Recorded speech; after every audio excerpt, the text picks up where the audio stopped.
Y'all out here want to be talking about protagonist glow-ups and then not mention my boy Aladdin.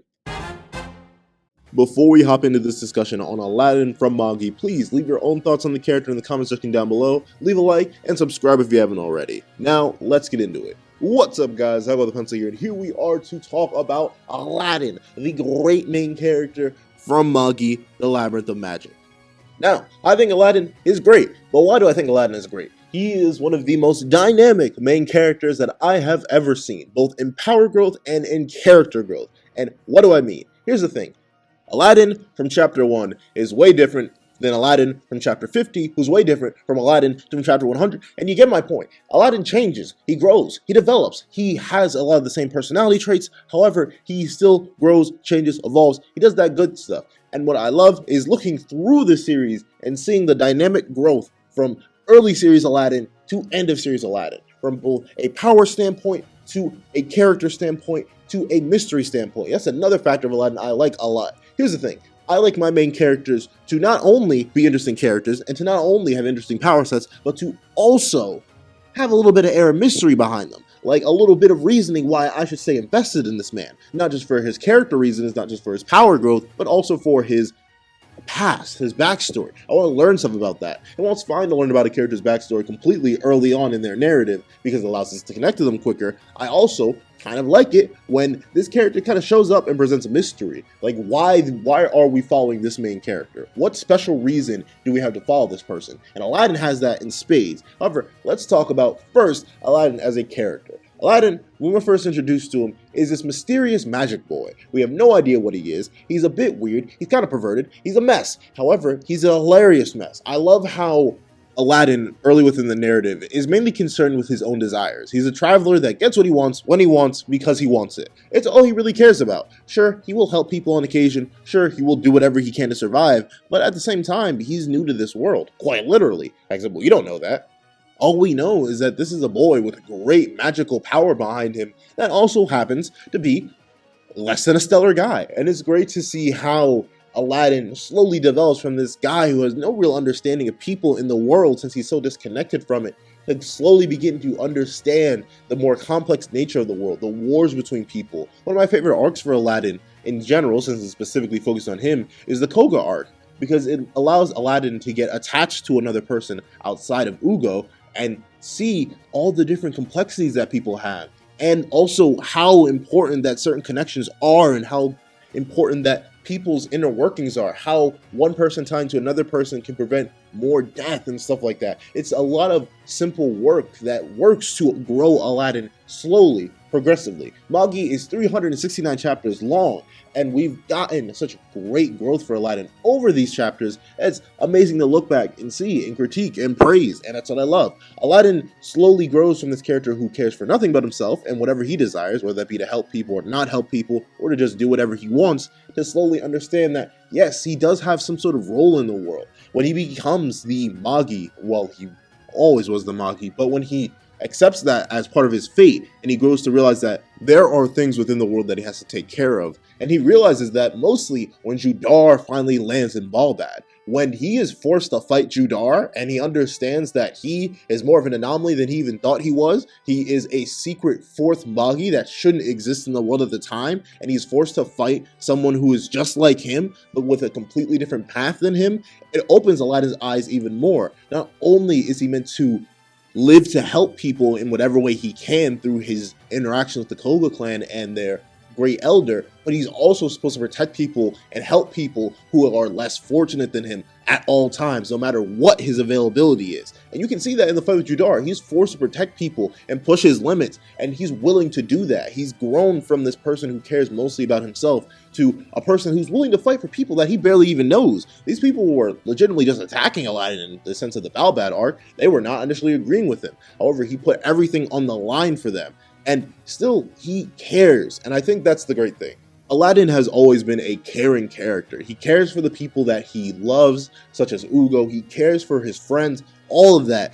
But at the same time, regardless of that, Aladdin still is a man who chooses his own fate. He is the one who said, man, forget this. I don't want to be here anymore. He loved Ugo. Ugo was his first friend. However, that didn't matter. Being stuck in the sacred palace forever was not something that Aladdin wanted. So he loved and cared for Ugo, but he was still willing to go down to the new world and live there. He was the one who decided to become a traveler. He could have just stayed in one spot and just let life pass him by, but he refused to do that. He moved around whatever way he could, and he learned and grew from it. One of my favorite arcs for Aladdin, despite it not being one of my favorite arcs in the series, is the Magastat War, because what it does for Aladdin's character. This is Aladdin, I'd say the start of the Koga arc throughout the entirety of it is Aladdin learning the importance of the connections of people. Then I'd say the Balbad arc is Aladdin learning that he's a Magi and what that role entails. And then the Magastat War is what teaches Aladdin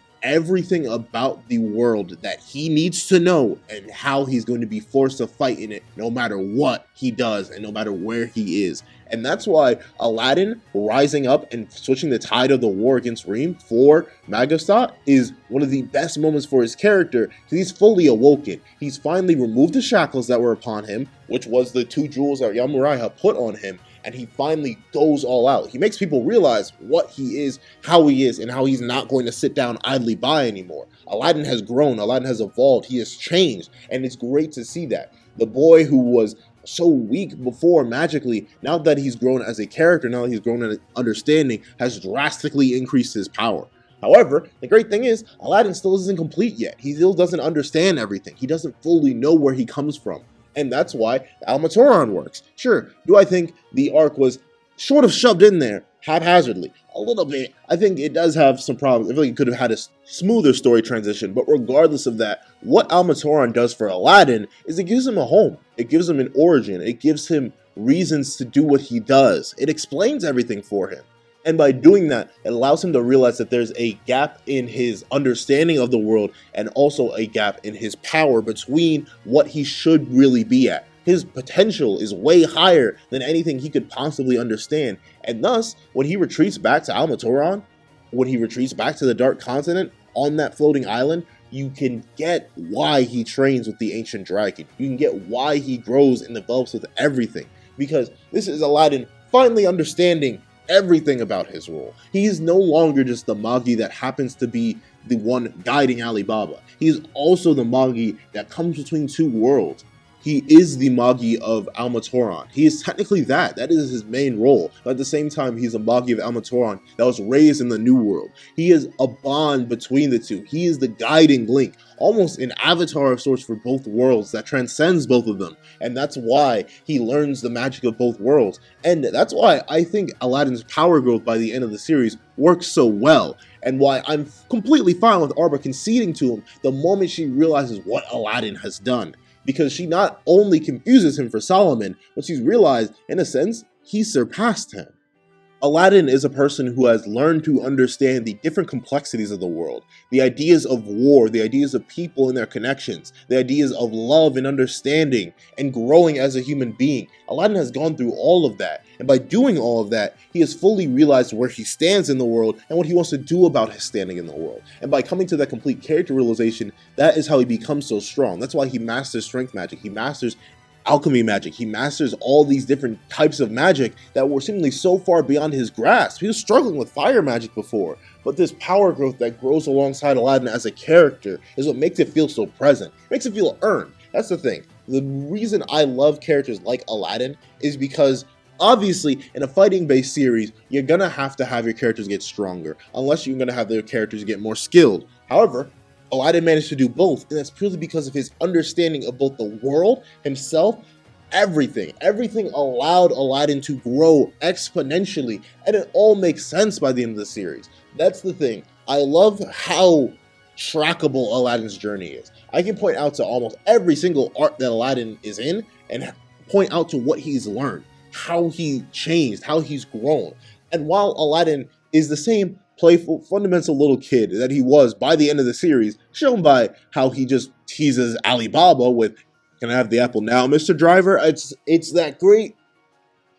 See, I'm not sure whether I can classify Aladdin as a flat character, because my man changes so much, but at the same time, I feel like it's I'm not sure what to call him. He's a great character. That's what I have to say. He's a great character who grows logically as a person. We can track his growth and development and fully understand it. Even off of first read through, we understand his power growth. And honestly, his relationship with the other characters is one of my favorite parts about Aladdin, because he has such a dynamic relationship with every single character he interacts with, from Sinbad to Alibaba to Morgiana to Hakuryu to everybody. Especially his fellow fallen Magi, Judar. The fact that Aladdin had to consign to killing him basically by locking him away in a constant force push away from the planet. Like, in Aladdin's mind, he killed a man. He killed one of his fellow Magi. That's mainly because his own life was in danger. In his mind, he had to do it. And that's the great thing. Aladdin understands his morals. He doesn't want to harm people. He doesn't want people to die and stuff like that. But at the same time, the moment you pose too much of a threat, you've got to go.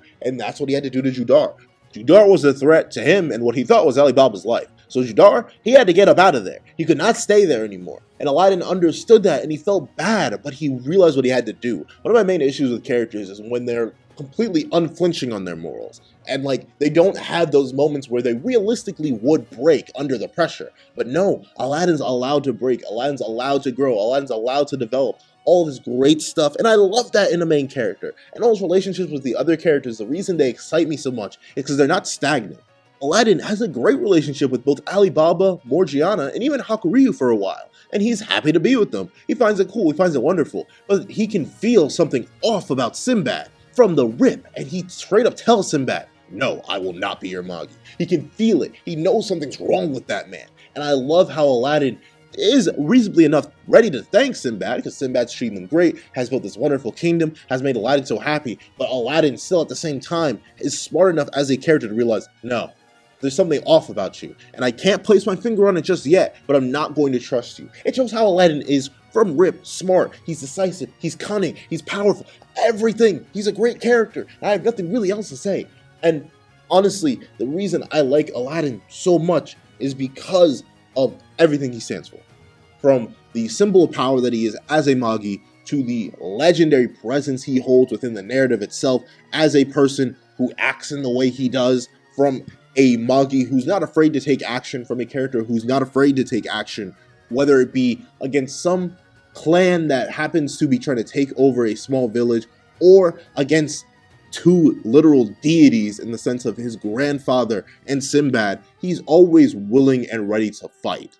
He is a man who took his destiny by the reins from the start and decided that he was going to mold it in whatever way he desired. He was not going to let the path of the singularities guide him through life. He was going to make his own world based off what other people have done to him and helped him grow with. I love that in a character. I love a character who's not fully guided by others' fates, but still writes their own. He's allowed to learn from other people, but still at the same time make his own lessons from it. He's allowed to interpret and grow with things on his own rather than being guided by others. And I think that's wonderful for a character. However, what do you guys think about Aladdin? Do you think he's whack? I hope not. But if you do, that's fine. Oh, I've been sort of poking at the fact that I think Aladdin's really, really strong. And I'm definitely going to talk about him in a power sense later. But obviously, all of his magic is insane. From the basic fire magic to summoning Ugo, all the way up to the fact that he can just absolutely manipulate and bend space-time itself by the end of the series, and is even able to fight off Jinn-equipped Sinbad at all, who's empowered by the Sacred Palace. All that, really, really good. But I'm going to talk about him in a power standpoint way later, and all of his different cool abilities, more in depth at a later time. This is mainly just talking about Aladdin as a character and how great he is. But speaking of how great I think he is, what do you guys think about Aladdin? Do you think he's cool? Do you think he's whack? Do you think something in between? Tell me what you guys think in the comment section down below. Thank you guys so much for watching. Please remember to like, share, comment, and subscribe, and I hope you guys have a wonderful day. This is That Guy with the Pencil, writing off.